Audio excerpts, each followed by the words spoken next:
Good morning Pilipinas, nagbabalik po ang Panahon TV. Sa puntong ito, alamin po natin ang 5 AM weather forecast na inilabas ng Pag-asa. Ayon nga po rito, meron po tayong binabantayang sama ng panahon o low pressure area.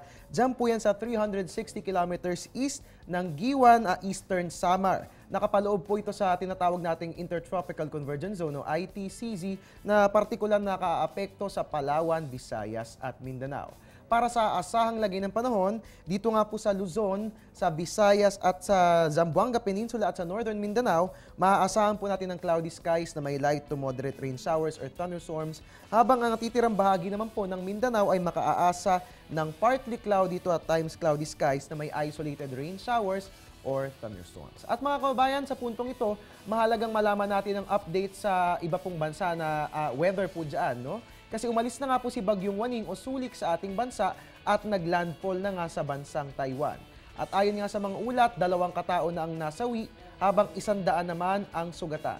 Kaugnay po yan ng pananalasa ng nasabing bagyo sa Taiwan.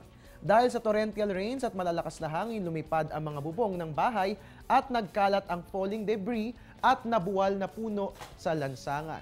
Naging sanhi rin ito ng pagbaha at para sa mga kababayan nating may mga kaanak sa Taiwan, mangyari na lamang na makapag-ugnayan sa kanila at sa mga otoridad nang sa gayon ay masiguro ang kanilang kaligtasan.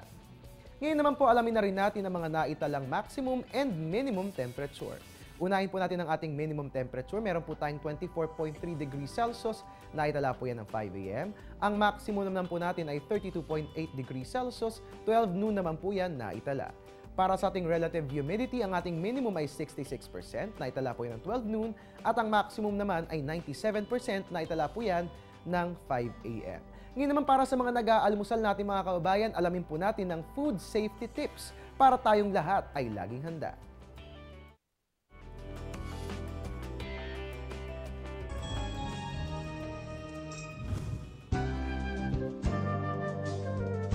Para hindi magkasakit, dapat siguraduhing malinis at ligtas ang ating mga pagkain at inumin. Iwasang kumain ng street food lalo na kung hindi nakakasiguro sa kalinisan nito. Ang nakontaminang pagkain at inumin, maaaring maging sanhi ng mga sakit tulad ng diarrhea. Para masiguro ang kaligtasan ng mga bata, mas mainam na baunan sila ng mga pagkaing lutong bahay. Regular na i-sterilize sa mga gamit sa pagluluto at pagkain. Siguraduhing malinis ang iniinom na tubig. Kung hindi sigurado, pakuluin ito ng 2 minuto o higit pa. Sa pagtatabi o paghahanda ng mga sangkap, ihiwalay ang mga hilaw sa mga luto na para maiwasan ang food contamination. Dapat malinis ang mga pinaglalagyan ng pagkain, lalong-lalo na ang refrigerator. Takpan ng pagkain pag itatabi na ito para maprotektahan ito sa mga elemento. At matatagpuan din online ang Panahon TV sa www.panahon.tv. Mag-send ng inyong mga katanungan at litrato ng lagay ng panahon sa inyong lugar sa ating Facebook page. Pwede nyo rin kaming i-follow sa Twitter at Panahon TV.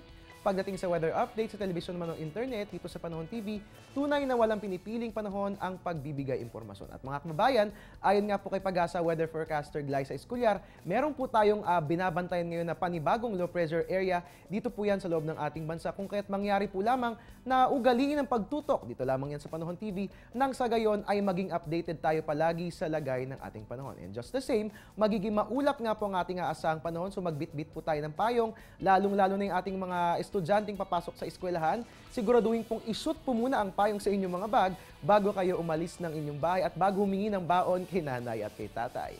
At mga kababayan, umulan o umaraw man, I'm the man, your weatherman. Ako po yung weatherman Harry Bayona na nakasama nyo ngayong umaga na nagpapaalalang tiwala lang.